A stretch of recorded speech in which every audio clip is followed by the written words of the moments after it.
kukhona lokho esingatshelwanga khona. Kuneqiniso elifihlwe sofela khona ungazile ukuthi uma ngibheka nje.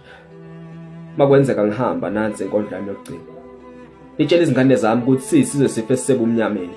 Ngalamagama lokho litheni ngiziphendlela nje indlela ebheke ethuneni. Ngilozi yami yasekhanyeni ngihlangabeze ngisebumnyameni. Thina abanye kubuka ngathi sibulawa ngamabomu siyofika kasibulala lento. Siyodlala indlala kwaze singamaciko sisiphilisa ngakho kuvela emphakathini. Kunento ethi ngithi sivalele izindlini ngoba kuvikela abadlisi ambala likaPondo. Kwazise mina I'm not scared of any disease nama viruses. Nginoqoqo emhlana I grew up suffering from a disease called poverty. Kodwa uhulumeni akanandaba naleso sifo ngoba sithelelana and rich people can't die of it. Sititekile sazi ikhantilwa nathi noma necorona. Sibona sithunyelwa ngamasosha esikhundleni sodokotela. Izinyembezi zami eziningi ziyakulo mama usiphilisa ngokudayisa onganalo uzilokhu sikhulumela. Noma thina singazama umkhulumela thina eSouth Africa sophenduka ihlanga ngoba yonke into eyenzeka lapha isiyihlaya.